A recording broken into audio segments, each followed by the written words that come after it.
السلام علیکم ورحمۃ اللہ وبرکاتہ۔ الحمد للہ رب العالمین والصلاة والسلام علی اشرف الانبیاء والمرسلین نبینا محمد وعلی آلہ واصحابہ اجمعین وبعد۔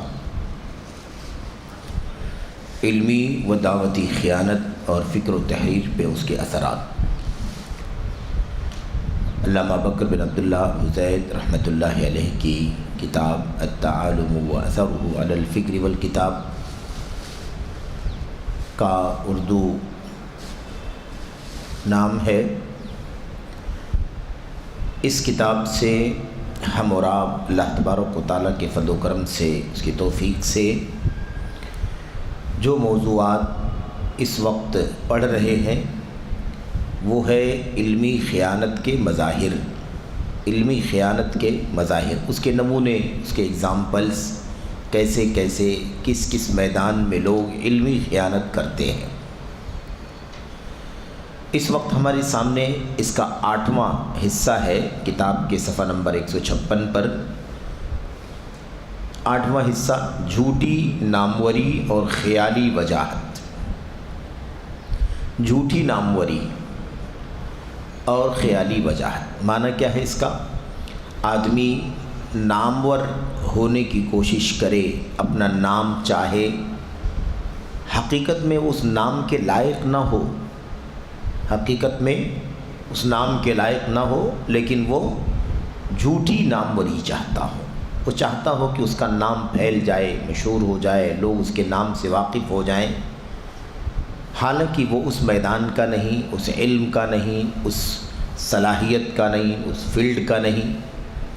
لیکن یہ بھی ہے جس کے پاس علم نہیں ہو اور اپنے آپ کو علم والا ظاہر کرے، تو اس کا ایک اگزامپل یہ بھی ہے، ایک نمونہ اس کا یہ بھی ہے کہ ایسے لوگ جھوٹی ناموری چاہتے ہیں، جھوٹا نام چاہتے ہیں۔ اور خیالی وجاہت، وجاہت کا مطلب ہوتا ہے مقام، مرتبہ، مقبولیت۔ تو خیالی مقبولیت، وہ مقبولیت، وہ مقام اصل میں نہیں ہے، اصل میں اس کو مقام، اس کا وہ مقام نہیں ہے،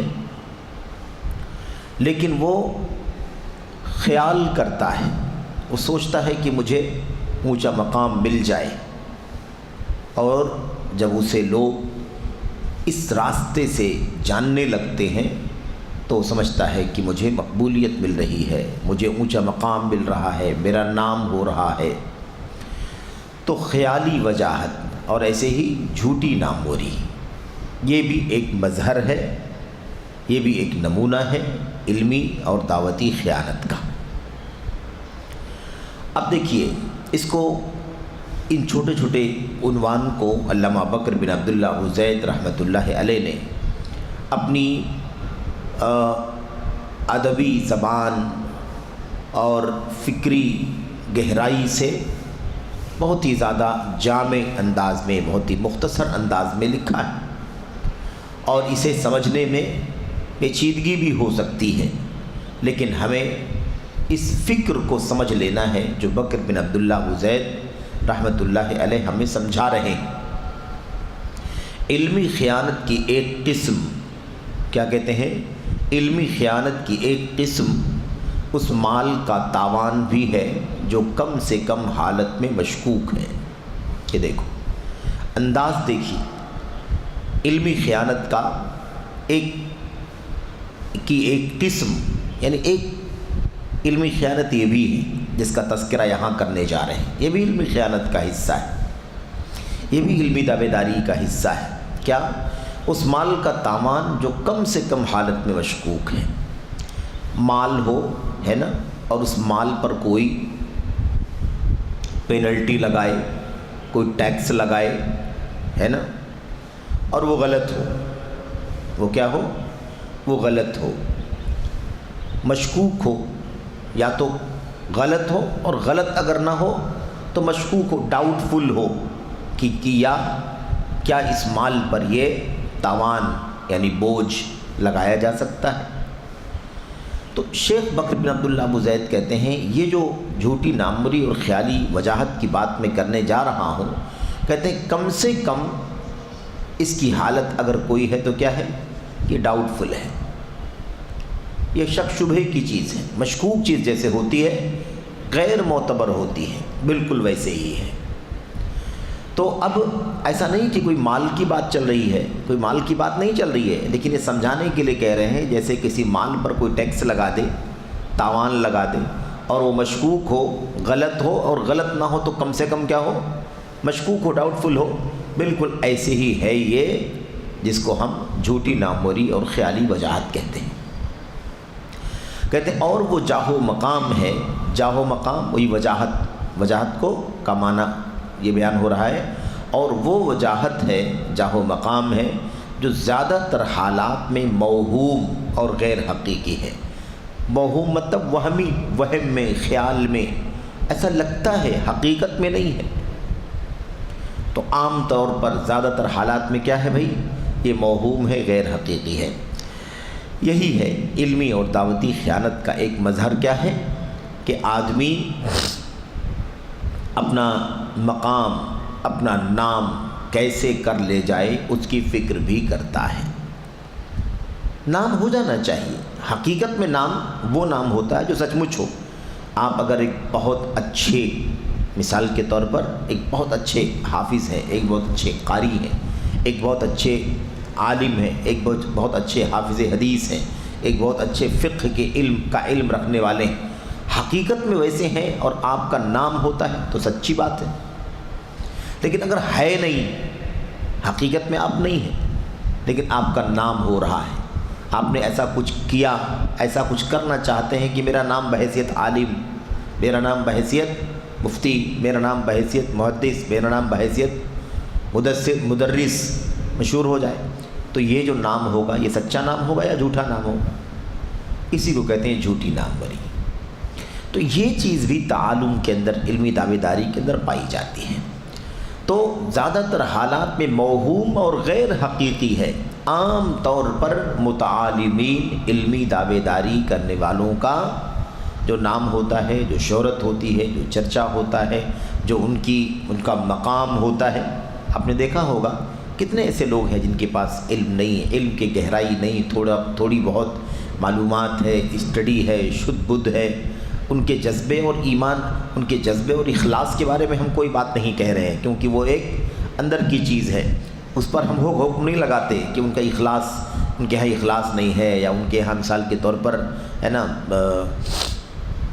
سچا جذبہ نہیں ہے۔ وہ تو معاملہ اس کے اور اللہ تبارک و تعالیٰ کے بیچ میں ہے، لیکن آپ دیکھیں گے کہ علم ان کے پاس نہیں ہے، لیکن کچھ ایسا جتن کیا، ایسا پریزنٹیشن کیا، کچھ ایسا راستہ اختیار کر لیا، کچھ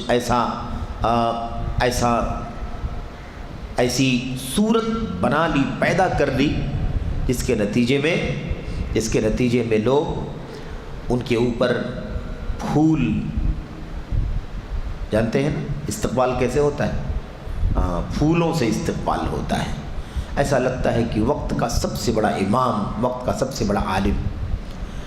اس طرح کے واقعات یا اس طرح کی باتیں پڑھنے کے وقت ہمیں ان سچے علم والوں کی سیرت یاد آتی ہے، سچے علم والوں کی جو صحیح معنوں میں خیالی وجاہت نہیں، سچی وجاہت، جھوٹی ناموری نہیں، سچ مچ وہ نام واقعی بڑا ہے۔ یاد ہے نا امام بخاری رحمۃ اللہ علیہ جب بغداد گئے، جانتے ہیں واقعہ تو لمبا ہے، اس میں ہمیں جانا نہیں ہے، ان کا امتحان لینے کے لیے ان کا ہر طرف پوری دنیا میں چرچا ہے، ایسا امام، ایسا حافظ، لاکھوں حدیث زبان پر یاد ہے، سند اور متن کی باریکیاں اور راویوں کی زندگیاں پوری طور پر ایک دم پانی کی طرح ازبر ہے، کون سا امام ہے ایسا؟ تو امام بخاری رحمۃ اللہ علیہ کے بغداد آنے پر وہ استقبال ہوا، کلومیٹر تک لوگوں نے اپنی اپنی چادریں بچھا دی، عورتوں نے اپنے دوپٹے بچھا دیے۔ امام بخاری وقت کا امام، محدث، امیر المؤمنین فی الحدیث، حدیث کے علم میں تمام مومنوں کا امام، امیر المؤمنین، وہ آ رہا ہے۔ اس کے لیے بغداد کی سڑکوں پر چادریں بچھا دی گئی، امام بخاری داخل ہوں تو ان چادروں سے گزر کر کے آئیں۔ یہ شایان شان نام، شایان شان مقام حقیقت میں وجاہت، حقیقت میں مقام، حقیقت میں بلند مرتبہ، جو کچھ بھی ہے سچائی۔ اور اس کے بعد امام بخاری رحمۃ اللہ علیہ جب بغداد پہنچے اور ان سے سوالات کیے گئے، 100 حدیثوں کو اکٹھا کر کے 10 حدیثیں اور سندوں کو متنوں کو خلط ملط کر کے ان کے سامنے پیش کیا گیا۔ وہ حافظ الوقت تھے، انہوں نے ہر حدیث کے بارے میں کہہ دیا کہ یہ ایسی حدیث نہیں ہے، مجھے نہیں معلوم۔ اب جو ایسے ہی قسم کے جاہل نادان قسم کے لوگ تھے وہ تو من ہی من میں ہنس رہے تھے، یہ دیکھو اتنا زیادہ نام ہے اس آدمی کا، اتنا عالمی شہرت یافتہ محدث مانا جاتا ہے، یہ تو کچھ معلومات ہی نہیں ہے، ہر حدیث کے بارے میں کہتا ہے میں نہیں جانتا، ہر حدیث کے بارے میں کہتا ہے میں نہیں جانتا۔ لیکن جو علم والے تھے، سچ مچ جن کے پاس حدیث کا علم تھا، وہ یہ باتیں سن کر کے آشش کرنے لگے۔ جو انہیں امام بخاری رحمۃ اللہ علیہ کے بارے میں علم تھا اور جو مقام، جو عظمت ان کے دل کے اندر امام بخاری رحمۃ اللہ علیہ کی تھی، وہ 100 گنا زیادہ ان کے دل کے اندر بڑھ گئی۔ اور لوگوں نے کہا الرجل فہم، واقعی رجل، یہ آدمی واقعی بہت بلا کا ذہین ہے، غضب کا فہم، غضب کی فقہ اور بصیرت رکھنے والا امام ہے۔ اس حدیث کا متن، اس متن کی سند، اس متن کے ساتھ 100 حدیثوں کے سند اور متن کو خلط ملط کر کے ان کے سامنے پڑھا جا رہا ہے ہی نہیں اس طرح متن اور سند، تو یہی تو کہیں گے کہ میں نہیں جانتا ایسی کوئی حدیث۔ تو اس طریقے سے یہ ہے اصل نام، اصل وجاہت جو امام بخاری رحمۃ اللہ علیہ کو اللہ تبارک و تعالیٰ نے عطا فرمائی تھی۔ امام بخاری رحمۃ اللہ علیہ اپنے استاذ امام علی ابن المدینی رحمۃ اللہ علیہ کے بارے میں کہتے ہیں مستصغرت نفسی عند احد غیر ابن المدینی، میں نے اپنی عمر میں، اپنی زندگی میں کسی کے سامنے اپنے آپ کو چھوٹا نہیں پایا سوائے اپنے استاذ علی بن مدینی رحمۃ اللہ علیہ کے۔ یعنی خود ان کا مقام ایسا تھا علم حدیث اور فن حدیث میں کہ وہ خود اپنے آپ میں سب سے بلند مقام کے تھے، اور اسی لیے پوری امت اس بات پر متفق ہے، اجماع ہے کہ امام بخاری رحمۃ اللہ علیہ ساری دنیا کے محدثین میں سب سے اونچے مقام کے۔ حافظ بن حجر رحمۃ اللہ علیہ جب سیرت لکھنے آئے، رجال کی، راویوں کی، محدثین کی، تو انہوں نے کئی کتابیں لکھی۔ الکمال کا اختصار، تہذیب الکمال کا اختصار، تہذیب التہذیب حافظ ابن حجر رحمۃ اللہ علیہ نے لکھی 12-13 جلدوں میں، اور اس کے بعد تہذیب التہذیب کو ایک جلد میں جب شارٹ کیا تو اس میں انہی راویوں کے بارے میں جن کے بارے میں 50 صفحات لکھے ہوئے تھے، ان کے بارے میں 2-3 لفظ میں خلاصہ لکھا۔ امام بخاری رحمۃ اللہ علیہ پر جب آئے تو 2-3 لفظوں میں ان کی زندگی لکھی، جبل الحفظ و امام الدنیا فی فقہ الحدیث۔ امام بخاری حافظے کے پہاڑ ہیں، یادداشت کے، حافظے کے پہاڑ، اور حدیث کو سمجھنے میں پوری دنیا کے امام ہیں۔ یہ 2 لفظوں میں، 2 جملوں میں ان کی زندگی لکھی۔ تو امام بخاری رحمۃ اللہ علیہ، تو جب یہ جھوٹی ناموری اور جھوٹی ناموری والوں کی کہانیاں اور ایسے ہی سطحیت اور ایسے ہی خیالی وہمی وجاہت، اس طرح کی باتیں جب آج کے دور میں ہم پڑھتے ہیں تو ہمیں اپنے کبار ان چوٹی کے ائمہ اور محدثین اور علماء کی سیرت یاد آتی۔ اولئک آبائی فجئنی بمثلہم اذا جمعتنا یا جریر المجامع۔ وہ ہمارے آبا و اجداد تھے، وہ ہمارے آبا و اجداد تھے، لاؤ ان جیسے لوگوں کی مثال، ان جیسے لوگوں کی مثالیں آج کوئی پیش کر کے دکھائے، جب مجلسیں جم جائیں اے جریر تو ایسے لوگوں کی مثالیں کوئی پیش کر کے دکھائے۔ تو خلاصہ کلام یہ ہے کہ یہ خیالی وجاہت ہے، جھوٹی ناموری ہے۔ کیا کیا ہوتا ہے اس میں آپ دیکھیں، کہتے ہیں چنانچہ اس مریض کی فریب خوردگی اسے علم و تحقیق میں خیانت تک لے جاتی ہے۔ کتنا بڑا فریب ہے، اب آدمی کا نام ہو جائے کسی جتن کے ساتھ، کسی انتظام کے ساتھ، کسی کوشش کے ساتھ، آج کل تو بہت سارے ہتھ کنڈے ہیں، بہت سارے راستے ہیں، کسی کا نام ہو جائے، کسی کی شہرت ہو جائے، یہ ایک مرض ہے۔ یہ کیا ہے؟ ایک بیماری ہے کہ کوئی آدمی شہرت کا بھوکا گھومے، ہے نا، نام کے لیے سب کچھ کرے۔ تو کہتے ہیں یہ جو مریض ہے، اس مریض کی فریب خوردگی، یہ مریض دھوکے میں ہے۔ یہ مریض کیا ہے؟ دھوکے میں ہے۔ اس جو دھوکے میں پڑا ہوا ہے، یہ اسے علم و تحقیق میں خیانت تک لے جاتی ہے۔ ظاہر سی بات ہے کہ بھئی خیانت، علم ہے نہیں، تحقیق کر نہیں سکتا، تو اب خیانت کا راستہ اختیار کرتا ہے اپنا مقام، اپنا نام، اپنی مقبولیت کو باقی رکھنے کے۔ اور علمی سرمایے کی خدمت اور اسلاف کے کارناموں کو زندہ کرنے میں محنتیں صرف کرنے پر آمادہ کرتی ہے۔ سمجھ رہے ہیں کیا کرتا ہے وہ؟ ایسا آدمی علمی سرمایے کی خدمت کرتا ہے۔ علمی سرمایے کی خدمت کرتا ہے، کیسے کرے گا؟ جب اس کے پاس علم نہیں ہے تو خدمت کہاں سے کرے گا؟ لیکن ظاہر ہے کہ اس کا نام ہو، اسے کسی طرح سے وجاہت ملے، مقام ملے، شہرت ملے، تو اس بیماری کا سب سے بڑا فریب یہ ہے، دھوکہ یہ ہے کہ آدمی یہ قدم اٹھاتا ہے، مصنف ہو رہا ہے، کوئی محدث ہو رہا ہے، کوئی باحث ہو رہا ہے، کوئی مفتی بن رہا ہے، کوئی مناظر بن رہا ہے، یہ راستہ اختیار کرتا ہے۔ تو کیا کرتا ہے؟ علمی سرمایے کی خدمت اور اسلاف کے کارناموں کو زندہ کرنے میں محنت اور کوشش کرنے تک یہ چیز لے جاتی ہے، جبکہ وہ اس کا اہل نہیں ہوتا، وہ نااہل ہوتا ہے، لیکن پھر بھی وہ اس کام کے لیے قدم بڑھاتا ہے اور اپنے آپ کو اس طرح سے وہ مستند اور معتبر ثابت کرنے کی کوشش کرتا ہے۔ اب دیکھیے کیا کیا کرتے ہیں، کہتے ہیں چنانچہ کوئی اپنا مال اور کوئی اپنا جاہ و مقام ایسے شخص کے لیے خرچ کرتا ہے جسے اپنے علم کے ساتھ ناپید رہنا چاہیے۔ یہ بھی ہے مسئلہ، ایسے لوگ بھی ایسے لوگوں کے لیے مال خرچ کرتے ہیں، یا ایسے لوگ بھی ہیں جو اپنا مقام خرچ کرتے ہیں ایسے لوگوں کے لیے۔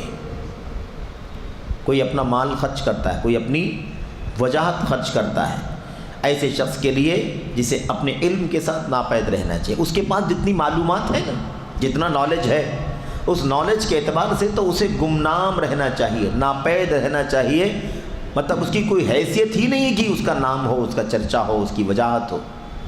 لیکن نہیں، مال خرچ کر کے اور کیسے اس کا نام ہو، لوگ اپنا مقام خرچ کر کے کیسے اس کو پروموٹ کریں، یہ بھی نوبت آتی ہے۔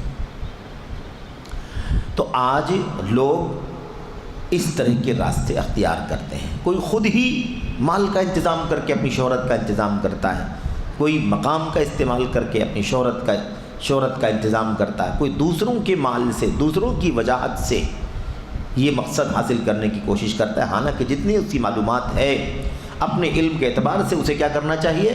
ناپید۔ ناپید کسے کہتے ہیں؟ یعنی آدمی پیدا ہی نہیں ہوا ہے، اس کا وجود ہی نہیں ہوا، ایسا ہونا چاہیے تاکہ وہ اس کے لیے کوئی کتاب تحقیق کر دے۔ پیسہ کیوں خرچ کرتے ہیں لوگ؟ مال کیوں خرچ کرتے ہیں؟ مقام کیوں خرچ کرتے ہیں؟ تاکہ اس لیے کہ کوئی کتاب تحقیق کر دے یا کوئی کتاب تیار کر دے اور اس کے سرے ورق پر پوری بے حیائی کے ساتھ لکھ دے تحقیق فلان یا تحقیق و دراسہ فلان، جبکہ اللہ خوب جانتا ہے کہ وہ جھوٹا ہے۔ سمجھ رہے؟ یہ صورتحال ہے۔ ایک مثال دی شیخ نے، مثال میں کتابوں کی تحقیق اور ریسرچ کے حوالے سے ایک بات کہہ دی۔ یہ مثال آپ کسی بھی پہلو سے لے سکتے ہیں۔ جب کتاب کی تحقیق وغیرہ کے حوالے سے یہ ناموری اور مقام اور جھوٹی وجاہت کا بات کا طریقہ چلتا ہے، تو میرے بھائیوں تقریر، خطاب، مناظرہ اور ایسے ہی ڈیبیٹ، سوال جواب، اس طرح کی چیزوں سے تو اور زیادہ شہرت کے دروازے کھلتے ہیں۔ کتابوں کے مقابلے میں اسٹیج اور میدان، اسٹیج اور ڈائز تو اور زیادہ انسان کو مشہور کرنے کا اور اس کا نام پھیلانے کا سبب بنتا ہے۔ تو کہتے ہیں خرچ اس لیے کرتا ہے تاکہ اس کے لیے کوئی کتاب تحقیق کر دے۔ کتاب کوئی تحقیق کرے، کتاب کوئی لکھے، پیسے دے کر کے کتابیں لکھوا کر کے اپنے نام سے اس کتاب کو شائع کرنا ہے، تحقیق فلاں، ریسرچ فلاں، دراسہ فلاں، اس طرح سے اپنے آپ. اب یہ جب کتاب جب عام ہوگی تو ساری دنیا وہی تو سمجھے گی جس کا نام لکھا ہوا اسی کی کتاب ہے، جس کا نام لکھا ہوا وہی اس کا محقق ہے، جس کا نام لکھا وہی اس کا مصنف ہے، باحث ہے. تو اب آپ بتائیے کہ یہ نام جھوٹا ہے، ناموری جھوٹی ہے کہ نہیں جھوٹی ہے؟ جو لوگوں کے دلوں میں مقام بیٹھے گا کہ فلاں صاحب نے اس کی تحقیق کی ہے، یہ وجاہت اور یہ مقام خیالی ہے کہ نہیں خیالی ہے؟ سچی تو نہیں ہے، حقیقی تو نہیں ہے.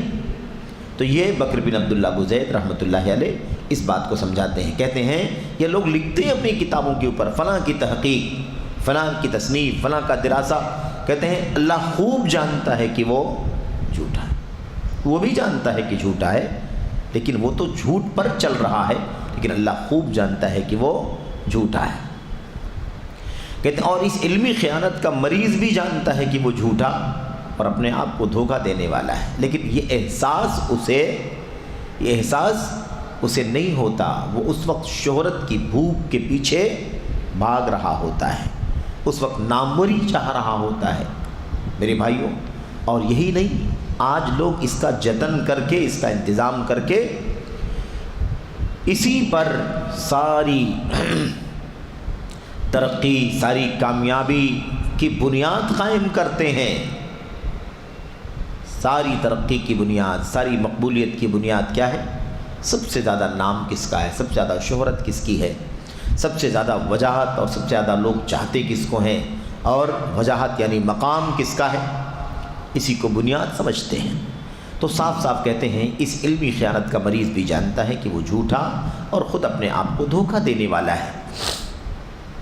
اس کے بعد دوسری ایک مثال دے رہے ہیں. یہاں تو ہو گئی بات ہے نا، کسی کی مال اور کسی کی وجاہت سے، کسی کو اپنے مال اپنی وجاہت سے اس طرح سے دھوکہ دینا. اور بہت سارے طلباء بھی اس علمی دعوے دار کی کاٹ چھانٹ کو جانتے ہیں، یا تو اس لیے کہ اسے تحقیق کی قدرت و صلاحیت نہیں ہے، یا پھر اس لیے کہ اس پر اتنے کاموں کا بوجھ ہے جس کے ہوتے ہوئے وہ اپنے دعوے کو صحیح نہیں کر سکتا کیونکہ وہ جھوٹا ہے. یہ سب چل رہا ہے. اور علامہ بکر رحمۃ اللہ علیہ نے یہ بات آج سے 38 سال 40 سال پہلے کہی ہے. ان 40 سالوں میں 30-40 سالوں میں کتنی تبدیلی پیدا ہو گئی، اور یہ ساری چیزیں تعالم کی، علم دعوے داری کے حوالے سے اتنی زیادہ بڑھ چکی ہیں. اگر وہ اس دور کو اگر اپنی آنکھوں سے دیکھتے کہ میڈیا کے راستے سے لوگ کیا کیا نہیں کر رہے ہیں، تو اپنی اس کتاب میں اور نہ جانے کیا کیا لکھتے، وہ نہ جانے کیسی کیسی حقیقتوں کو وہ اپنی کتاب کا حصہ بنا دیتے ہیں. تو کہتے ہیں بہت سارے طلباء بھی اس علمی دعوے دار کی کاٹ چھانٹ کو جانتے ہیں کہ یہ کیا کر رہا ہے. اور میں آپ کو اس سے بڑھ کر کے بات کہوں کہ بہت سارے طلباء، بہت سارے علماء محض مادے آئی نا، پیسے دے کر کے وجاہت کے ذریعے سے ہے نا، کسی سے کتاب تیار کروا لینا، کسی سے کتاب کی تحقیق کروا لینا، اپنا نام چڑھا کر کے اس کتاب کا محقق بن جانا. اس کی بات شیخ نے ذکر کی. یہاں پر شیخ کہتے ہیں کہ طلباء بھی اس علمی دعوے دار کی کاٹ چھانٹ کو جانتے ہیں، اس لیے کہ اس کے پاس تحقیق کی قدرت و صلاحیت نہیں ہے، نہیں کر سکتا. وہ اس کے پاس علم نہیں ہے کہ وہ کسی کتاب کی تحقیق کرے. نہ وہ اس زبان کو اچھی طرح جانتا ہے، نہ وہ اس فن کو اچھی طرح جانتا ہے، نہ وہ اس علم کے گوشے کو اچھی طرح سے جانتا ہے. وہ کون سا علم ہے، کون سا گوشہ ہے، اسے اس کا بھی جب علم نہیں ہے، شدھ بدھ نہیں ہے، تو بھلا وہ اس علم کا محقق کیسے ہو سکتا ہے، اس کا ریسرچ کیسے کر سکتا ہے. لیکن مادے کے ذریعے سے بہت سارے کام کرائے جاتے ہیں. ایسے بہت سارے طلباء بھی ہیں جو اس طرح کا کام محض مال اور پیسوں کی لالچ میں کرتے ہیں.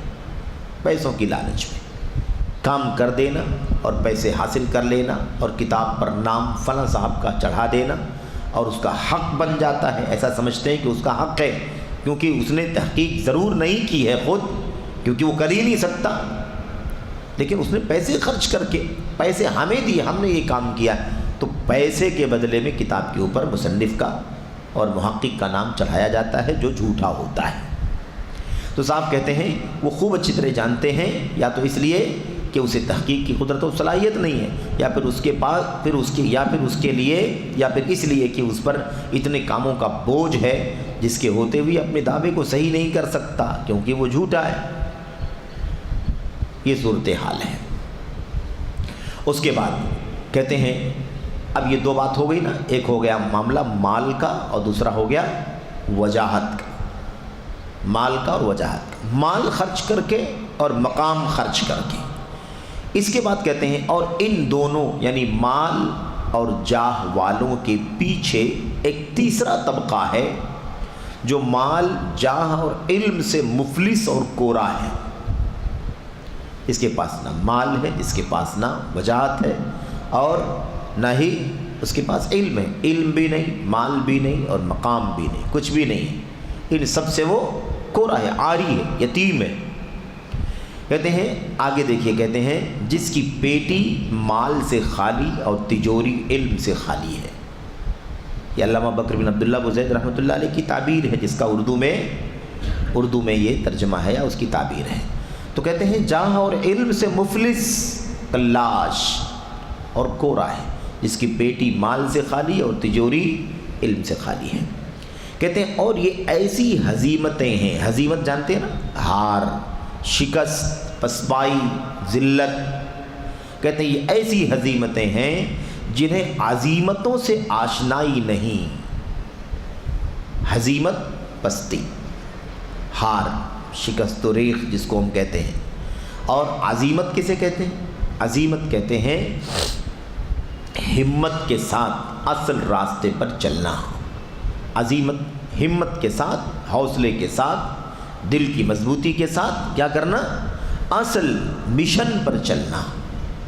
تو کہتے ہیں یہ ایسی ہزیمتیں ہیں، یہ ایسی ہار ہیں، ایسی ناکامیاں ہیں جنہیں عزیمتوں سے کوئی تعلق ہی نہیں ہے، عزیمتوں سے کوئی آشنائی نہیں ہے، کہ جن کی گرانی سے وہ ایک خیالی عظمت و بڑائی قائم کرنے کی کوشش کر سکے۔ یہ بڑا عجیب معاملہ ہے، یہ بہت عجیب معاملہ ہے۔ جب ایک آدمی کے پاس علم بھی نہ ہو، مال بھی نہ ہو، اور ایسے ہی وجاہت بھی نہ ہو، تو ایسی صورت میں وہ کیا کر پائے گا؟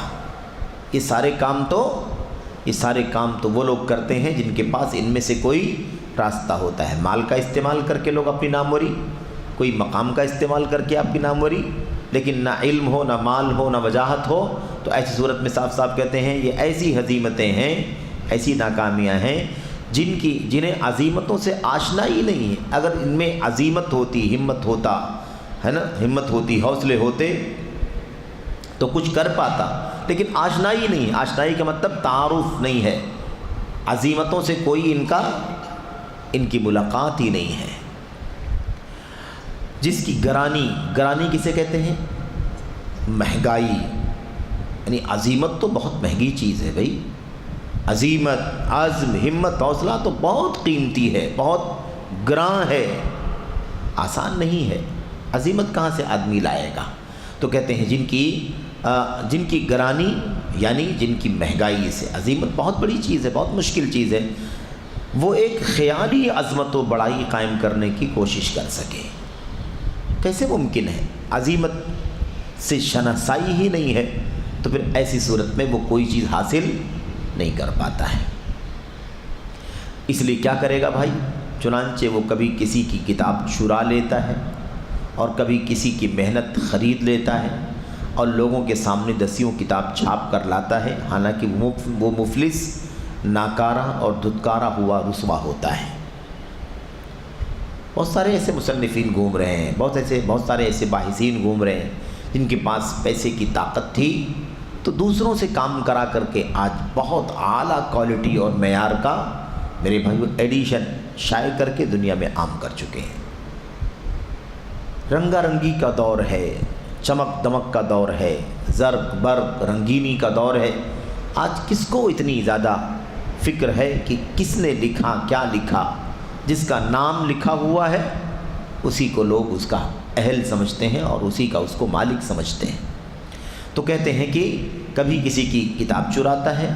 ظاہر سی بات ہے کہ بھائی جب آدمی کے پاس علم نہ ہو تو پھر کہاں سے وہ کوئی کام کر سکتا؟ نہیں کر سکتا ہے نا. راستہ یہی ہے. مال بھی نہیں ہے کہ کسی کو دے کر کے وہ فائدہ اٹھا سکے, وجاہت بھی نہیں ہے, تو آخری راستہ کیا باقی بچتا ہے؟ چوری کرنے کا.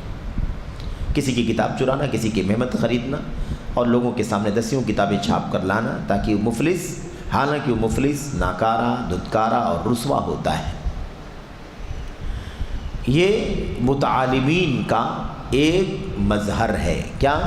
کہ وہ خیالی مقبولیت کی کوشش میں لگے رہتے ہیں اور جھوٹے نام کے چکر میں لگے رہتے ہیں. اس کے بعد نیچے دیکھیے, علامہ بکر بن عبداللہ ابو زید کتنے دکھ سے, کتنے درد سے یہ باتیں لکھ رہے ہیں. یہ آخری پیراگراف اس 8ویں حصے میں دیکھیے. کہتے ہیں اس سلسلے میں مجھے کئی حقائق کا علم ہے. 40 سال پہلے کئی حقائق کا علم تھا بکر رحمۃ اللہ علیہ کو, علامہ بکر بن عبداللہ ابو زید کو. تو آج 40 سال کے بیچ میں, 38 سال کے بیچ میں اگر زندگی کا یہ وقفہ ان کے سامنے ہوتا تو نہ جانے کتنے زیادہ حقائق ان کے سامنے مزید رہتے ہیں. کہتے ہیں اس سلسلے میں مجھے کئی حقائق کا علم ہے جو اس نامراد تکونے سے رونما ہوئے ہیں. نامراد تکونا کیا ہے؟ ابھی گزرا نا تکونا, علم, مال اور وجاہت. علم, مال اور وجاہت. اب یہ نہ علم ہے, نہ مال ہے, نہ وجاہت ہے, یا مال کا غلط استعمال ہے, وجاہت کا غلط استعمال ہے, علم ہے نہیں, چوری کرنے کا راستہ اختیار کرتا ہے انسان. یہ تکونا ہے. یعنی یہ 3 باتیں, یہ تینوں باتیں. کہتے ہیں جو اس نامراد تکونے سے رونما ہوئے ہیں ایسے حقائق کا علم ہے, مجھے کئی حقائق کا علم ہے جو حقیقت اور واقع کو بدنما کرنے والا ہے. جو حقیقت اور واقع کو داغدار کر دے گا, بدنما کر دے گا.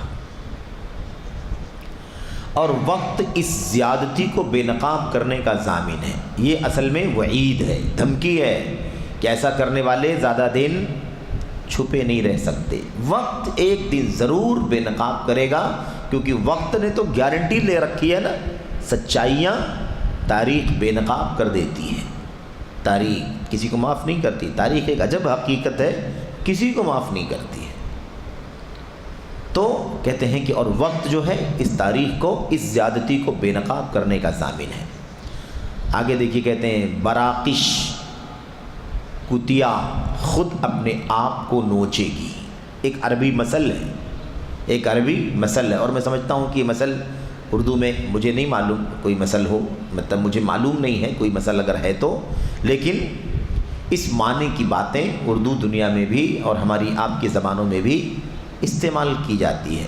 شیخ کہتے ہیں براقش خود اپنے آپ کو نوچے گی. براقش اصل میں کتیے کو کہتے ہیں, جو کتے کی مادہ ہوتی ہے اسے کہا جاتا ہے. کہتے ہیں وہ خود اپنے آپ کو نوچے گی, یعنی جیسا یہ کر رہے ہیں ایسا خود اپنے آپ کو کل نقصان پہنچائیں گے. اس کا صلہ, اس کا خمیازہ, اس کا انجام انہیں خود بھگتنا پڑے گا. ورنہ وہ اس خلاف حقیقت کام سے کشادگی اور گنجائش میں تھا. یہ ایک جملہ بہت قیمتی ہے اور اس کی شرح کرتے رہیں آپ, عمر ختم ہو جائے گی اور اس کی شرح ختم نہیں ہوگی. کیا ہے وہ؟ اس خلاف حقیقت کام سے کشادگی اور گنجائش میں تھا. جب حقیقت کے خلاف جھوٹ ہے تو کون سی مجبوری تھی کہ وہ جھوٹ کا سہارا لے؟ وہ کشادگی میں تھا نا, کہ جھوٹ پر نہ جاتا, اپنی سچائی پر رہتا. جو علم ہے وہ کام کرتا, جو علم نہیں ہے وہ نہ کرتا. ایسی کون سی مجبوری تھی؟ کشادگی ہے کہ نہیں کشادگی ہے؟ جو آدمی جس میدان کا اپنے میدان میں کام کرے, جو آدمی جس میدان کا نہیں اس میدان سے اپنے آپ کو دور رکھے. کوئی دباؤ ہے, کوئی مجبوری ہے, کوئی پریشانی ہے, کچھ بھی نہیں ہے نا. تو کہتے ہیں وہ آدمی اس خلاف حقیقت کام سے, حقیقت کے خلاف کر رہا ہے نا. ہے نہیں محقق محقق بن رہا ہے نہیں باحث باحث بن رہا ہے نہیں مصنف مصنف بن رہا ہے نہیں علم والا اپنے آپ کو علم والا ظاہر کر رہا ہے کہ نہیں. خلاف حقیقت کام. اس خلاف حقیقت کام کرنے کے معاملے میں اسے کشادگی تھی کہ نہیں تھی؟ کشادگی تھی. کوئی دباؤ نہیں, کوئی پریشانی نہیں, کوئی مجبوری نہیں. تو ہر آدمی اپنے میدان کا کام کرے. ڈاکٹر ہے وہ ڈاکٹری کرے, جو انجینئر ہے انجینئرنگ کرے, جو وکیل ہے وکالت کرے, جو جس میدان کا, جو جس فیلڈ کا ہے اپنے میدان کا کام کرے. کوئی مجبوری ہے کہ وہ آدمی محقق بنے، باحث بنے، داعی بنے، مفتی بنے، محدث بنے، کوئی بھی دباؤ نہیں، کوئی بھی مجبوری نہیں ہے، اپنے معاملے میں اسے گنجائش ہے، اسے وسعت ہے، وہ فری ہے، کوئی دباؤ اس کے اوپر نہیں ہے۔ اپنے میدان میں رہ کر کے اگر صحیح تربیت کے ساتھ انسان زندگی گزارے تو اپنے میدان کے ساتھ جس کا وہ اہل ہے اسی میدان سے وہ بہت کچھ اللہ کے بندوں کو فائدہ پہنچا سکتا ہے، اجر کا سبب بن سکتا ہے، اجر کا حقدار بن سکتا ہے، کوئی دباؤ نہیں، کوئی مجبوری نہیں۔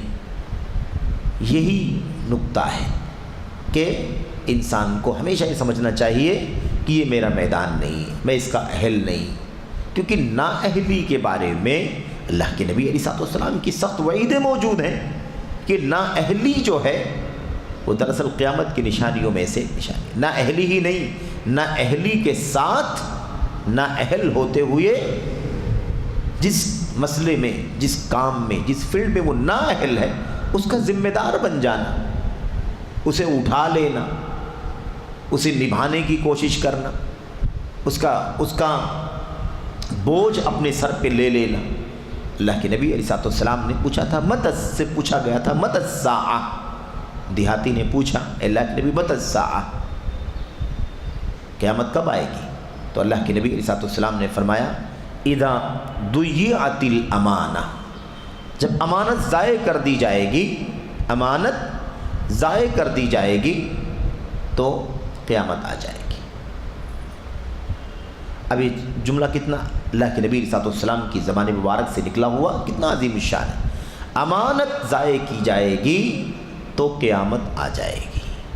پھر اس شخص نے سوال کیا اللہ کے نبی علیہ السلام سے، اللہ کے نبی وہ کیف اضاعتھا، وہ امانت جو آپ کہہ رہے ہیں کہ امانت ضائع ہوگی، امانت میں خیانت ہوگی تب قیامت آئے گی، وہ قیامت جو امانت ضائع ہوگی وہ کیسے ضائع ہوگی، امانت میں خیانت کیسے ہوگی جو آپ کہہ رہے ہیں؟ اس وقت آپ نے کیا فرمایا تھا؟ آپ نے فرمایا تھا اذا وسند الامر الى غیر اہلہ فانتظر الساعہ، اذا وسد الامر الى غیر اہلہ فانتظر الساعہ۔ امانت ضائع کب ہوگی، کیسے ضائع ہوگی؟ آپ نے اس کے جواب میں فرمایا جب معاملہ، ذمہ داری کسی نااہل کو دے دی جائے، معاملہ کس کے حوالے کر دیا جائے؟ الی غیر اہلہ، جو نااہل ہو، اس کے لائق نہ ہو، اس کا حقدار نہ ہو، اس کے بس میں نہ ہو، ایسے آدمی کو ذمہ داری دے دی جائے فانتظر الساعہ، تو قیامت کا انتظار کرو۔ تو نااہلوں کی بات اللہ کے نبی علیہ السلام نے اپنی زبان مبارک سے اسی وقت فرما دی تھی۔ آپ نے فرمایا تھا میرے اور قیامت کے بیچ میں کوئی فرق نہیں ہے، کوئی فاصلہ نہیں ہے، میرے اور قیامت کے بیچ میں کوئی فاصلہ نہیں۔ یعنی کیا مطلب؟ نبوت کا سلسلہ چلتے مجھ تک آیا ہوا ہے اور اب میں آخری نبی ہوں، اب میرے بعد قیامت ہی، نہ کوئی کتاب اترے گی، نہ شریعت آئے گی، نہ کوئی نبی آئے گا، نہ کوئی رسول آئے گا سچا، قیامت ہی ہے۔ بعثت بین یدی الساعہ، قیامت سے پہلے مجھے بھیجا گیا ہے، میرے اور قیامت کے بیچ میں کچھ بھی نہیں ہے۔ آپ اسی وقت یہ بات بیان فرما رہے کہ قیامت آئے گی تو اس وقت حالات کیسے ہوں گے، قیامت کب آئے گی، جگہ نہیں، وقت نہیں معلوم ہے کسی کو بھی نہیں معلوم ہے، لیکن اللہ کے نبی علیہ السلام نے حالات کی پیشین گوئی فرما دی تھی کہ حالات بگڑتے کہ کہاں تک جائیں گے؟ امانت کو ضائع کر دیا جائے گا۔ امانت کا ضیاع قیامت کی نشانی ہے۔ امانت کا ضیاع کیسا ہوگا؟ امانت کیسے ضائع ہوگی، کیسے خیانت ہوگی، کیسے برباد کی جائے گی امانت؟ اس کے جواب میں اللہ کے نبی نے فرمایا جب نااہلوں کو ذمہ داری دے دی جائے گی تو قیامت کا انتظار کرو۔ تو یہ اللہ کے نبی علیہ السلام کی پیشین گوئی ہے۔ یہاں ورنہ کہتے ہیں کہ ورنہ کیا کہا؟ براقش خود اپنے آپ کو نوچے گی، ورنہ وہ اس خلاف حقیقت کام سے کشادگی اور گنجائش میں تھا۔ نیک بخت وہ ہے جو اپنی حد میں رہے۔ نیک بخت کون ہے؟ سعادت مند کون ہے؟ جو اپنی حد میں رہے۔ وہ سعادت مند نہیں ہے جو اپنی حد سے باہر نکل کر جھوٹا نام کر لے جائے، جھوٹی مقبولیت حاصل کر لے، خیالی وہمی وجاہت اور مقام حاصل کر لے، وہ سعادت مند نہیں ہے۔ سعادت مند کون ہے، نیک بخت کون ہے؟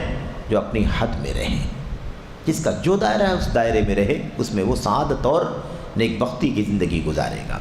اپنے دائرے سے تجاوز نہ کرے، اپنے دائرے سے تجاوز نہ کرے، باہر نکلنے آگے بڑھنے کی کوشش نہ کرے، وہی نیک بخت ہے۔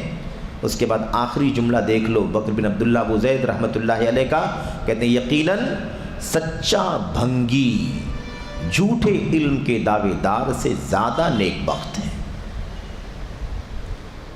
کم سے کم وہ سچا تو ہے، جس کام کا ہے، جس میدان کا ہے، جس لائق ہے، وہ اپنے کام پر ہی لگا ہوا ہے۔ میدان نہیں، میدان سے تعلق نہیں ہے، سچائی سے تعلق ہے۔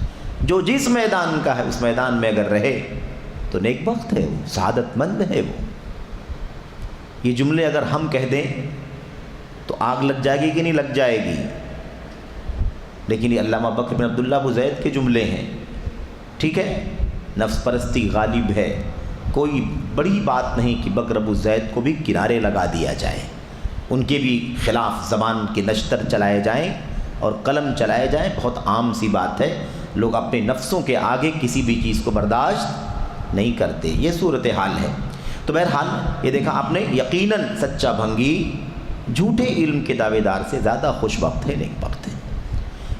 اصل معاملہ ہے آدمی اپنے دائرے میں رہے، جس میدان کا ہے اسی میدان میں رہے۔ سچائی یہی ہے کہ مجھے جس چیز کا علم ہے میں اپنے علم میں رہوں، اپنے دائرے میں رہوں، اپنے کام پر رہوں، کیونکہ میں اسی پر رہوں گا تو میں سچا مانا جاؤں گا۔ اب علم کا مقام تو بہت اونچا ہے، سب سے اونچا مقام تو علم ہی کا ہے۔ اگر علم کے معاملے میں اگر کوئی جھوٹی راہ پر چلتا ہے تو یہ کیا ہے؟ بدبختی ہے، گرچہ نسبت علم کی ہے لیکن جھوٹ ہے کہ نہیں؟ جھوٹ ہے، اس لیے کیا ہے؟ یہ بدبختی ہے۔ تو بہرحال اللہ تبارک و تعالیٰ علامہ بکر بن عبداللہ ابو زید رحمۃ اللہ علیہ کو اپنی رحمتوں کے سائے میں رکھے، ان کی یہ باتیں، ان کا یہ درد، ان کا یہ کرب محسوس کر سکتے ہیں۔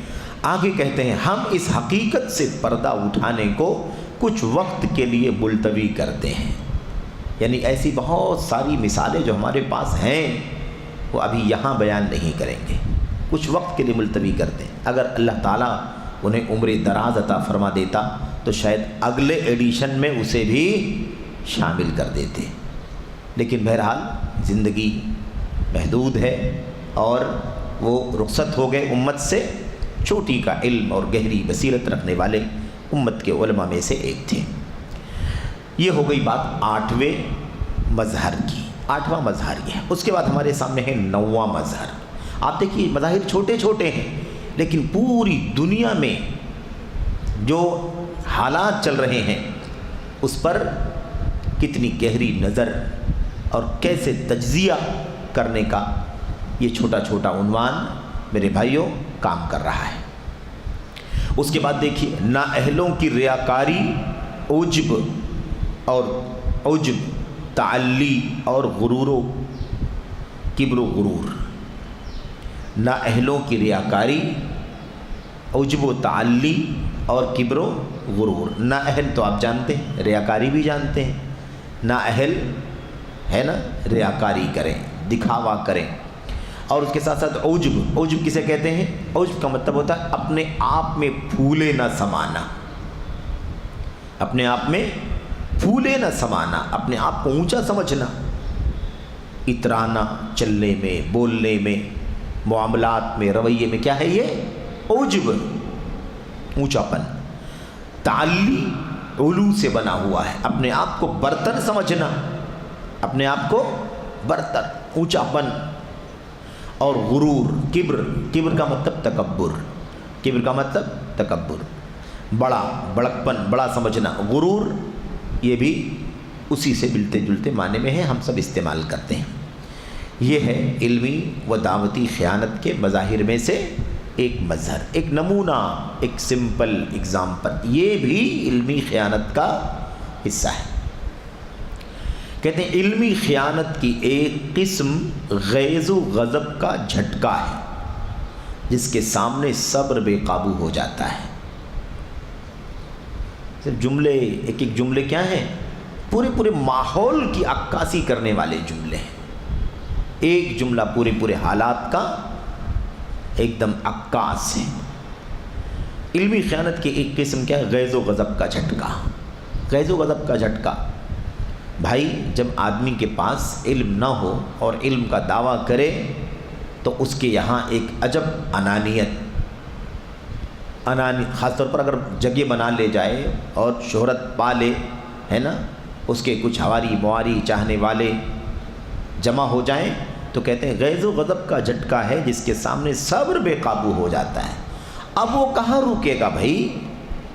اس کا نام ہو رہا، اس کی شہرت ہو رہی ہے، تو اب تو ناک بھوں چڑھانا اور آگے بڑھنا اور کسی کو خاطر میں نہ لانا، صبر کہاں؟ صبر بے قابو ہو جاتا ہے، پھر وہ کنٹرول میں نہیں رہتا. عام طور پر عوامی مثل میں بات سمجھائی جاتی ہے کہ جس شاخ پر، درخت کے جس شاخ پر پھل زیادہ لگتے ہیں وہ شاخ جھکی ہوتی ہے. جس شاخ پر زیادہ پھل لگتے ہیں وہ شاخ اتنی ہی زیادہ جھکی ہوتی ہے. تو جن کے پاس علم کی وسعت ہوتی ہے، علم کی گہرائی ہوتی ہے، ان کے ہاں تواضع ہوتا ہے، ان کے یہاں انکساری ہوتی ہے، ان کے ہاں کبر، غرور، تعلی، انانیت نہیں ہوتی، ان کے یہاں تواضع ہوتا ہے. کیونکہ پھل زیادہ ہے تو شاخ جھکتے گی. لیکن جن شاخوں پر پھل نہیں ہوتے وہ اکڑ کے کھڑے ہوتے ہیں کہ نہیں کھڑے ہوتے؟ ہے کہ نہیں؟ یہ مثال تو سب کو ہی معلوم ہے. بس میں نے اس لیے یہ بات آپ کے سامنے عرض کر دی تاکہ یہ جملے سمجھ میں آ جائیں کہ یہ علمی خیانت کی ایک قسم غیظ و غضب کا جھٹکا ہے جس کے سامنے صبر بے قابو ہو جاتا ہے. تو اب جب جھوٹا نام، جھوٹی شہرت، جھوٹی مقبولیت ملتی ہے تو پھر کہاں سے کنٹرول میں رہے گا وہ؟ اگر وہ علم سچا علم ہوتا، گہرا علم ہوتا، صحیح معنوں میں علم ہوتا تو وہ اسے جھٹکے کی طرف نہیں لے جاتا بلکہ اسے تواضع کی طرف لے جاتا.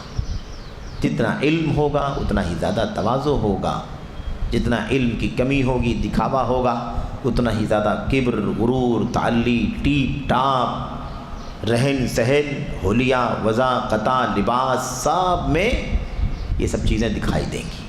کیونکہ پردہ کرنا رہتا ہے، پردہ داری ہوتی ہے، حقیقتوں پر پردہ ڈالنا خاص مقصود ہوتا ہے. تو کہتے ہیں یہ غیظ و غضب کا جھٹکا ہے جس کے سامنے صبر بے قابو ہو جاتا ہے. یہ کچھ لوگوں کی گھسپیٹ ہے. یہ کیا ہے؟ کچھ لوگوں کی گھسپیٹ ہے جن پر جوانی کا نشہ اور اس کی حدت غالب ہوتی ہے، چنانچہ وہ علمی خیانت، ریاکاری، عجب و تعلی، کبر و غرور کا شکار ہو جاتے ہیں. یہ سب تو آسانی سے سمجھ میں آنے والی باتیں ہیں نا. کہتے ہیں کچھ لوگوں کی گھسپیٹ ہے، یعنی کچھ لوگ علم کے میدان میں گھستے ہیں، اس کے اہل نہیں ہوتے، نااہل ہوتے ہیں، لیکن اس کے اندر گھسپیٹ کرتے ہیں. جن پر جوانی کا نشہ اور اس کی تیزی، حدت کا مطلب تیزی غالب ہوتی ہے. اس میں اشارہ یہ ہے کہ یہ عام طور پر تعالم، علمی دعوے داری، یہ کم عمری، نہ تجربے کاری کے مرحلے میں زیادہ ہوتی ہے. آئی بات سمجھ میں؟ کہتے ہیں جن پر جوانی کا نشہ اور اس کی حدت یعنی تیزی غالب ہوتی ہے، چنانچہ وہ علمی خیانت یعنی علم کا دعویٰ کرنا جبکہ علم نہ ہونا، ریاکاری، دکھاوا کرنا، عجب، اپنے آپ میں اترانا، اونچا بننا، اور ایسے ہی تعلی، علو، برتری ظاہر کرنا، کبر و غرور، تکبر، غرور، گھمنڈ جن کو ہم کہتے ہیں، اس کا شکار ہو جاتے ہیں. نیز گفتگو، کس میں؟ گفتگو یا بات چیت، ہم نشینی، ساتھ میں اٹھنے بیٹھنے، اور لوگوں کو ان کا مقام دینے کے آداب کی بابت اسوہ نبوی سے اپنی میراث کی کمزوری کا اعلان کرنے لگتے ہیں. اب کیوں خاطر میں لائیں گے بھائی؟ کون سے عالم، کون سے محدث، کون سے مفتی، ان کی کیا اہمیت، ان کی کیا قیمت، تم نے کیا مکہ سے پڑھا، کیا مدینہ سے پڑھا، کیا مشائخ سے، اس کی کوئی قیمت نہیں ہوتی ہے. اب وہ نبوت کی میراث سے تو بیچارہ ناواقف، تو اس کے یہاں وہی عجب، غرور، ریاکاری، تعلی، دکھاوا، یہی ساری چیزیں اس کے یہاں پائی جاتی ہیں. تو یہ ہے. اب اس کے بعد نہ تو وہ آداب سمجھے گا، نہ کسی کو مقام کیا دینا چاہیے وہ سمجھے گا، نہ ساتھ میں اٹھنے بیٹھنے والوں کے ساتھ تواضع دکھائی دے گا، بات چیت کے اندر گفتگو کے انداز، لب و لہجے کے اندر اس کے کبر دکھائی دے گا، بڑکپن جھلکتی رہے گی. یہ صورتحال. اب جب یہ چیز حاصل ہو جائے نا کسی کو، شہرت وقت سے پہلے، نا عمری میں ہی، تو پھر تو چاہے کوئی بڑا سے بڑا عالم اس کے دروازے پر آ جائے، اس کی شان گھٹ جائے گی اگر وہ باہر نکل آئے اس کا استقبال کرنے کے لیے، سلام کرنے کے لیے. ایسے واقعات آنکھوں سے دیکھے ہوئے بیان کیے گئے ہیں، اور اس کی روایتیں بالکل عالی سند کے ساتھ ڈائریکٹ ہمارے سامنے موجود ہیں کہ بڑے سے بڑے عالمی سطح کے علم حدیث اور تفسیر اور ایسے ہی سیرت اور ایسے ہی تاریخ، ہر اعتبار سے ایک عالمی مقبول علمی شخصیت، جن کے علم کا اور جن کی صلاحیت کا، جن کے تمکن کا اور جن کے تبحر علمی کا اعتراف عرب عجم سب کرتے تھے. ایسے بلند پایا علماء ملاقات کرنے کے لیے دروازے پر آ گئے. ایک دروازے کے سوا کوئی فاصلہ نہیں تھا، لیکن باہر نکلنا گوارا نہیں کیا، کیونکہ شان گھٹ جائے گی، مقام کم ہو جائے گا. اس قدر عجب، اس قدر غرور، کبر، تعلی، یہ پہچان ہے، یہ تعلم کا مظہر ہے، علم دعویداری کا ایک سمپل ہے، ایک نمونہ ہے. اور کیا ہے کہتے ہیں، اور اس عمل اور رویے کے نتیجے میں، یہ جو عمل ہے، جو رویہ ہے، یعنی آدمی اپنے آپ کو اونچا سمجھے، سستی مقبولیت، سستی شہرت اور نام کی وجہ سے، پھر وہ کسی کا ادب نہیں، احترام نہیں، بات چیت میں کوئی سلیقہ نہیں ہے نا، لوگوں کو ان کا مقام دینا چاہیے، کچھ بھی نہیں. ایسا کہتے ہیں اس عمل اور رویے کے نتیجے میں بہت زیادہ طبیعتوں میں وحشت اور بے اطمینانی اور بغض و کینے کی آبیاری پائی جاتی ہے. ظاہر سی بات ہے، ایسا کوئی رویہ اختیار کرے اگر، تو نفرت کی چیز ہے کہ نہیں چیز ہے؟ نفرت کی چیز ہے. طبیعتوں میں وحشت پائی جاتی ہے، بے اطمینانی پائی جاتی ہے، اور بغض و کینے کی آبیاری، یعنی بغض و کینہ بویا جاتا ہے. آبیاری مطلب پانی ڈال ڈال کے پودے کو بڑھانا، پودے کو پانی ڈالنا، اس کو کہتے ہیں، اس کو پانی ڈال کر کے بڑھانا، اس کی پرورش کرنا، آبیاری. حاصل کلام یہ کہ یہ ایک گھٹیا کام میں بھونڈی کوشش، کام بھی گندا ہے اور اس میں کوشش بھی بھونڈی کی جا رہی ہے، سب کچھ ایسے ہی ہے. اب یہ دیکھیے، ایک مثال دے کے سمجھا رہے ہیں اس مسئلے کو. تو باتیں ہو گئیں، کہتے ہیں اس کی وضاحت یوں ہے کہ ایسی حالت والے بعض لوگوں کو، مثلا کسی مبتدی طالب علم یا کوئی شخص جس کی معلومات پر گردش ایام نے پردہ ڈال دیا ہو، کوئی مبتدی طالب علم یعنی کوئی چھوٹا معمولی ادنا طالب علم جو ابھی سیکھنا شروع کیا ہو، مبتدی طالب علم یا کوئی شخص جس کی معلومات پر گردش ایام نے پردہ ڈال دیا ہو، یعنی کیا مطلب، ایسا کوئی آدمی جو معمولی علم والا ہو، چاہے کوئی چھوٹا طالب علم ہو یا کوئی معمولی علم والا ہو، اس کو آپ دیکھیں گے کہ وہ ایک دو مسئلوں کو لے لیں گے. کیا کر لیں گے بھائی؟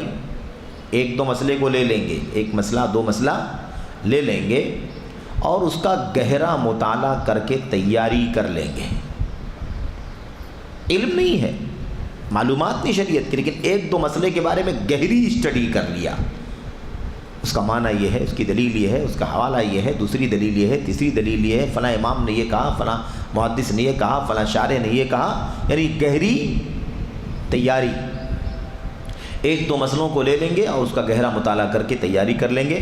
پھر مجلسوں میں اور ناشناسا لوگوں کے سامنے، مجلسوں میں اور ایسے لوگوں کے سامنے جن کی معلومات نہ ہو، جن سے تعارف نہ ہو، ایسے لوگوں کے سامنے آ کر ان پر اپنی علم کی ہیبت اور دھونس جمائیں گے.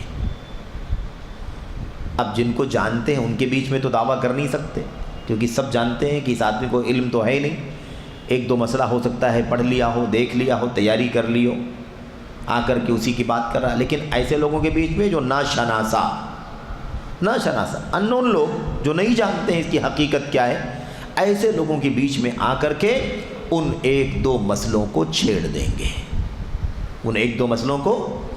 دیں گے، اور ان کے سامنے آ کر ان پر اپنے علم کی ہیبت اور دھونس جمائیں گے، یعنی یہ ثابت کریں گے کہ دیکھو اتنا گہرا علم ہے، ایک مسئلے پر اتنی ڈیٹیل کی معلومات۔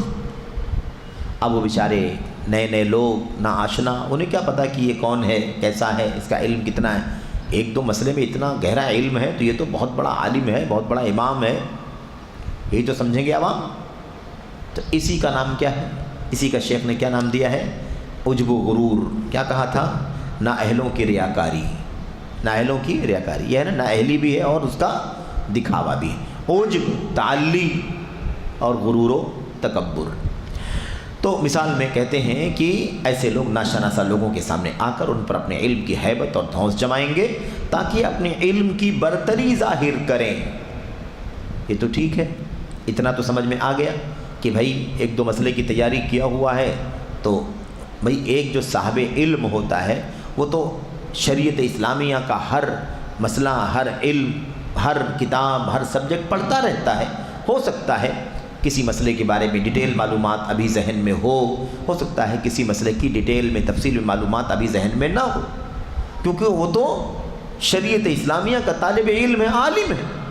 لیکن جو آدمی عالم نہ ہو، علم والا نہ ہو، وہ ایک دو مسئلوں کی گہری تیاری کر لے، اس کے سارے اعتراضات، اختلافات اور قسمیں اور دلائل اور استدلال، ساری چیزوں کو اچھی طرح سے ازبر کر لے، اور اس کے بعد انجان لوگ، جو لوگ اس کو جانتے نہیں ہیں، نئے لوگ، ایسے لوگوں کے بیچ میں آ کر کے اپنا علم جھاڑنا شروع کرے، مجھے یہ معلومات ہے اور اس مسئلے میں یہ تفصیل ہے اور اس مسئلے میں یہ تفصیل ہے۔ کہتے ہیں کہ تاکہ لوگوں کے سامنے اپنے علم کی برتری ظاہر کریں اور علماء و مشائخ کا امتحان لیں، یہ سب سے اہم چیز ہے، یہ سب سے اہم چیز ہے۔ اب مثال کے طور پر کوئی آدمی کہے کہ بھائی آپ کیا بائبل سے استدلال کر سکتے ہیں؟ آپ بہت بڑے عالم ہیں نا، آپ نے مدینہ سے ڈگری لی ہے، آپ نے مکے سے ڈگری لی ہے، آپ ایم اے اور پی ایچ ڈی ہولڈر ہیں حدیث میں اور فقہ میں اور تاریخ میں، سیرت میں، آپ بہت بڑے عالم ہیں، لیکن کیا بائبل سے آپ کوئی آیت کوٹ کر کے پڑھ سکتے ہیں؟ آپ مہابھارت سے کوئی آیت کوئی شلوک کوٹ کر کے پڑھ سکتے ہیں، استدلال کر سکتے ہیں؟ تو اب اس کا مطلب کیا نکلا؟ اس کا مطلب یہ نکلا کہ اب اس کو تو اشلوک یاد ہے کہ نہیں، اور کیا یاد ہے، بائبل کا کہ کوئی آیت یاد ہے، ظاہر ہے کہ وہ بھی محرف ہے، کوئی معتبر تو ہے ہی نہیں۔ لیکن اب ایک چیز اس کے پاس ایسی ہے جس کی بنیاد پر سارے عوام کے سامنے علماء پر اپنی برتری ظاہر کر رہا ہے۔ علماء وہ کام نہیں کر سکتے، علماء کی کیا قیمت ہے، وہ تو ایک شلوک بھی نہیں پڑھ سکتے۔ ہمارا حال، ہماری یہ صلاحیت ہے کہ ہم ساری دنیا کے سامنے ہم فلاں فلاں کتاب سے باتوں کو کوٹ کر کے لوگوں کو سمجھاتے ہیں۔ یہ ہے حالت، ایک مثال ہے، ایک نمونہ ہے سمجھنے کے لیے۔ اب یہ بتائیے کہ اللہ تبارک و تعالیٰ کے دین میں دعوت اور تعلیم و تربیت کا معیار کیا ہے، اسے کون جاننے والا ہے، یہ عوام کیا جانے؟ انہیں تو یہ دکھائی دیتا ہے اتنا بڑا علم والا آدمی ہے کہ یہ شخص بائبل بھی اسے یاد ہے، اسے تو چاروں وید بھی یاد ہے کہ نہیں، اور اسے تو بھگوت گیتا بھی یاد ہے، اسے تو فلاں کتاب بھی یاد ہے، ساری چیزوں کا حافظ ہے، قرآن کیا، حدیث کیا، شریعت کیا، یہ تو ساری دنیا کی کتابوں کا حافظ ہے۔ علماء کی ان کے سامنے کیا قیمت ہے؟ تو یہ چیز ہوتی ہے میرے بھائیوں۔ شیخ کہتے ہیں کہ لوگوں کے سامنے اپنے علم کی برتری ظاہر کریں اور علماء و مشائخ کا امتحان لیں، اور اس قسم کے دیگر گھٹیا مقاصد، ایسے دیگر مقاصد بھی ہوتے ہیں۔ اچھا، کہتے ہیں جبکہ حاضرین میں بہت سارے لوگ ہوتے ہیں جو ان سے نفرت کرتے اور ناراض ہوتے ہیں، جبکہ حاضرین میں، سامعین میں بہت سارے لوگ ہوتے ہیں جو ان سے نفرت کرتے ہیں اور ناراض ہوتے ہیں، ان سے بغض رکھتے ہیں اور ان کی عیب جوئی کرتے ہیں۔ اس طبقے کے بارے میں تجربہ یہ رہا ہے کہ انہیں روئے زمین میں مقبولیت نہیں ملتی۔ ایسے لوگوں کو روئے زمین میں مقبولیت نہیں ملتی۔ یہ طول و عرض میں بہت زیادہ اور لایانی باتیں کرتے ہیں۔ ان کی ہم نشینی بار بار لاحق ہونے والا میعادی بخار ہے۔ ایسے لوگوں کے ساتھ میں رہنا کیا ہے بھائی؟ یہ علامہ بکر بن عبداللہ ابو زید ہے، جو سلفی منہج کے اور نادر علم کے علماء میں سے ایک شخصیت ہے۔ نادر علم جو عام طور پر لوگوں کے ہاں نہیں ہوتی، کتابوں کا جرد کرنے والے، بڑی بڑی کتابوں کو کھنگالنے والے علماء میں سے ایک ہے، اور جن کی عظمت کا، جن کے مقام کا اعتراف علامہ عبدالعزیز بن عبداللہ بن باز اور علامہ محمد بن صالح العثیمین جیسے پہاڑوں نے بھی جن کے علم کا اعتراف کیا ہے۔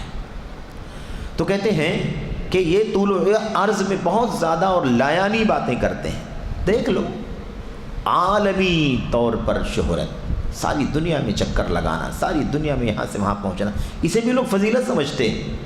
اسے بھی صرف مجرد اسی کو فضیلت سمجھتے ہیں کہ اتنے ملکوں کا دورہ کیا ہوا ہے، اتنے ملکوں میں آدمی گیا ہوا ہے، لیکچر ہوئے ہیں اور مناظرے ہوئے ہیں اور فلاں۔ میرے بھائیو، مجرد یہ کوئی فضیلت کی چیز نہیں ہے۔ اگر آپ کی ذات سے اللہ تبارک و تعالیٰ نے صحیح علم، خالص منہج، خالص قرآن و سنت اور سلف امت کا علم اگر آپ کے ذریعے سے اللہ تعالیٰ نے دنیا میں عام کیا ہے، اور آپ کو مشرق سے مغرب، شمال سے جنوب اللہ نے پہنچنے کی طاقت دی ہے، اور آپ کو اللہ نے توفیق بخشی ہے، تو یہ اللہ تعالیٰ کی طرف سے سعادت ہے، اور یقیناً یہ فضیلت کی چیز ہے کہ چپا چپا توحید و سنت اور ایسی سلفیت کے مشن سے میرے بھائیوں منور ہو رہا ہے۔ لیکن محض یہ کہ یہاں گیا وہاں گیا، کیا پھیلایا، کیا بولا، کیا علم دیا، کون سا عقیدہ، کون سا منہج، کون سی عبادت، کون سی تعلیم، کون سی فکر، کون سا نظریہ، اس سے کوئی سروکار نہیں۔ تو ایسی چیز کا کیا اعتبار ہے میرے بھائی؟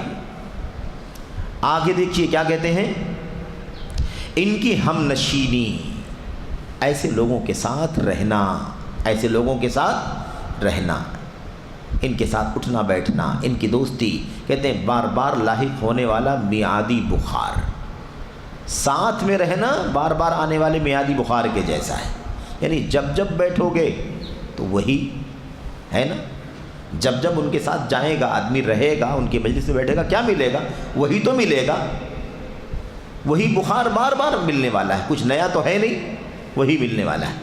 ان کا دیدار آنکھ کا تنکا، ایسے لوگوں کے ساتھ میں رہنا میعادی بخار، ایسے لوگوں کو دیکھنا آنکھ کا کانٹا ہے۔ نمبر 3، اور ان کی بات حد درجہ گندی، حد درجہ گندی۔ تالیاں بجنے سے کوئی چیز حق نہیں بن جاتی، تالیوں کی کثرت سے کوئی باطل حق نہیں ہو سکتا، کوئی جھوٹ سچ نہیں ہو سکتا، کوئی بے اصولی بات اصولی نہیں بن سکتی، کوئی بے دلیل بات ثابت نہیں ہو سکتی۔ تو کہتے ہیں ان کی بات حد درجہ گندی، صابن سے دھوئی ہوئی ہوتی ہیں۔ ایک تعبیر کہ لوگوں نے یہی سمجھ رکھا ہے کہ اس کو بس خوبصورت بنا کر کے چکنی چپڑی شکل میں پیش کر دو تو ایک باطل بھی کیا بن جائے گا؟ حق بن جائے گا، ایسا لوگ سمجھتے ہیں۔ باتیں حد درجہ گندی، ان کی بات حد درجہ گندی، صابن سے دھوئی ہوئی ہوتی ہیں۔ اور یہ بات جو ہے، یہ تعبیر جو ہے نا، دیکھیے موجم البلاغہ راغب اصفہانی رحمۃ اللہ علیہ کی کتاب میں آئی ہوئی ہے۔ کہتے ہیں ان جیسے اور انہی جیسے لوگوں کے سبب، انہی جیسے لوگوں کے سبب، دیکھیے کیا کہتے ہیں، انہی جیسے لوگوں کے سبب خاموشی کو محبت عطا کی گئی ہے۔ پھر ایسے لوگوں کے لیے بہتر ہے کہ خاموش ہے۔ خاموشی محبوب ہے کہ نہیں محبوب؟ حق بولے تو بولنا محبوب، اور اگر حق نہ بولے، صحیح مٹیریل، صحیح علم اگر نشر نہ ہو تو خاموشی محبوب ہے کہ نہیں محبوب؟ چپ رہنا ہی بہتر ہے۔ من صمت نجا، من سکت نجا، خاموشی نجات کا ذریعہ ہے۔ کہتے ہیں اللہ تعالیٰ اس زمین کی، اللہ تعالیٰ اس زمین کی مدد فرمائے. یہ تعبیر دیکھو، اس سے دکھ کا، کرب کا اندازہ لگاؤ. علامہ بکر بن عبداللہ ابو زید رحمۃ اللہ علیہ کیا فرماتے ہیں؟ اللہ تعالیٰ اس زمین کی مدد فرمائے جو اسے اپنی پشت پر پناہ دے. اس زمین پر بھی بوجھ ہے، ایسا آدمی زمین پر بھی بوجھ ہے. اس زمین پر اللہ رحم کرے، مدد فرمائے کہ کیسے وہ زمین ایسے لوگوں کو اپنے اوپر لیے ہوئی ہے. اللہ تعالیٰ اس زمین کی مدد فرمائے جو اسے اپنی پشت پر پناہ دے، اور اس مٹی پر رحم فرمائے جو اسے ڈھانپے. یعنی ایسے لوگوں کے مرنے کے بعد اپنے اندر ہضم کرے. یعنی ہر اعتبار سے یہ صورتحال ہے ان کی. کہتے ہیں لہٰذا ہو گئی بات، کہتے ہیں لہٰذا دیکھنا ایسا تلبیس کار مفلس ہونے سے بچنا. تم بھی اسی راستے پر نہ چلنے لگنا بھائی. شہرت ملے تو بس، مقبولیت ملے تو بس، انانیت، غرور، کبر اور اس کے ساتھ چلنے گھومنے کو ملے تو آدمی خوش رہے.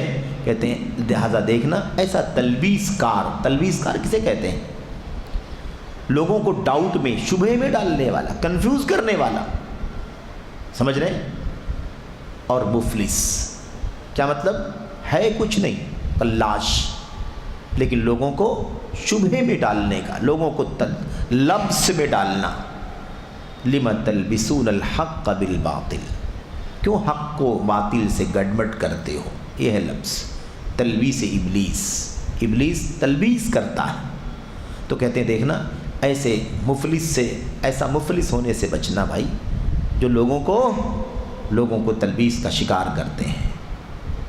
اللہ سے ہم بھی دعا کرتے ہیں کہ اللہ تعالی ہم سب کو اس راستے سے بچنے کی توفیق عطا فرمائے. اللہ تعالی ہم سب کو اس راہ کا راہی نہ بنائے.